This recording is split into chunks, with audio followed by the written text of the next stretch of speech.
Assalamualaikum dan salam sejahtera. Hari ini saya ingin membentangkan tentang sistem pemerintahan yang diamalkan oleh Kerajaan Alam Melayu.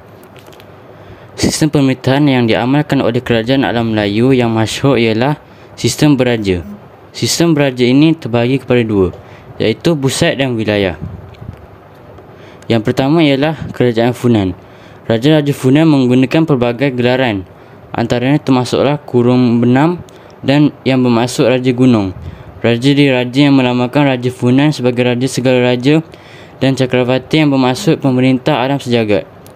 Pemerintahan pusat dan wilayah.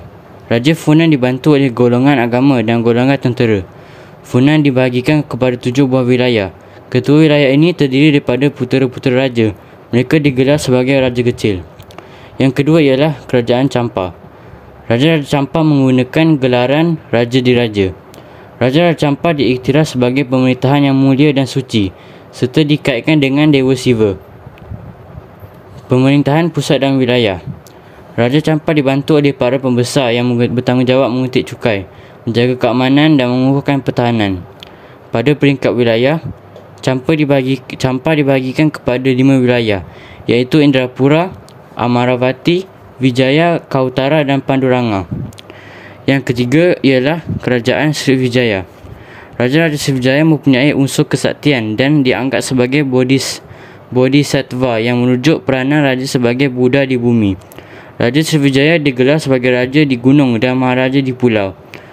Raja dibantu oleh Yuva Raja, iaitu putera mahkota, Pratiyuraja sebagai raja muda dan raja kumara. Raja turut dibantu oleh golongan agama, tentera, pemungut cukai, hakim dan penjaga harta kerajaan.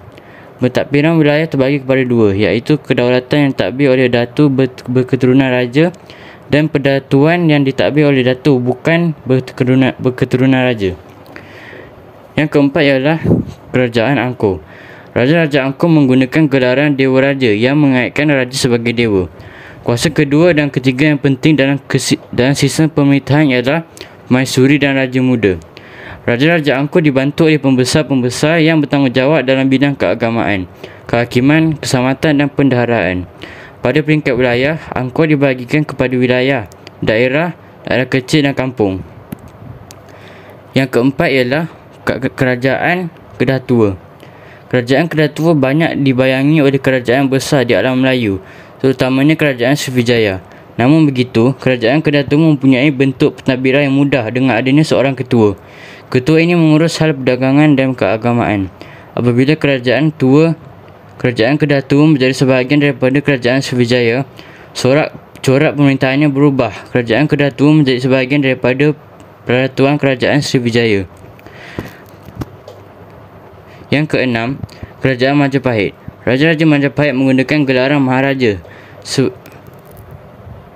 Maharaja dan Sri Batara. Raja dibantu oleh Sabta Prabu dan para pembesar. Sabta Prabu ialah majlis penasihat diraja yang terdiri pada kerabat diraja. Majapahit dibahagikan kepada 14 wilayah. Setiap wilayah ini dipecahkan kepada kabupaten, kawadanan, pakuan, dan kebuyutan, iaitu daerah dan daerah kecil serta kampung. Yang terakhir ialah Kerajaan Gangga Negara. Struktur pemerintahan Kerajaan Gangga Negara tidak jelas. Kajian menunjukkan Kerajaan Gangga Negara mengamalkan sistem pemerintahan beraja. Raja ini berperanan membangunkan kemajuan, perdagangan dan bertanggungjawab dalam hal ehwal keselamatan. Sistem pemerintahan merupakan tonggak penting dalam usaha raja-raja Kerajaan Alam Melayu untuk membangunkan kerajaannya. Sistem pemerintahan yang teratur yang susunan kuasa raja di puncak pemerintahan yang dibantu oleh pembesar pusat dan wilayah telah mewujudkan kestabilan di alam Melayu. Oleh itu, kita harus menghargai kestabilan dan keamanan negara supaya kita dapat hidup makmur dan maju. Terdapat 2 golongan utama dalam struktur sosial masyarakat Kerajaan Alam Melayu, iaitu golongan pemerintah dan golongan diperintah. Sekian, terima kasih.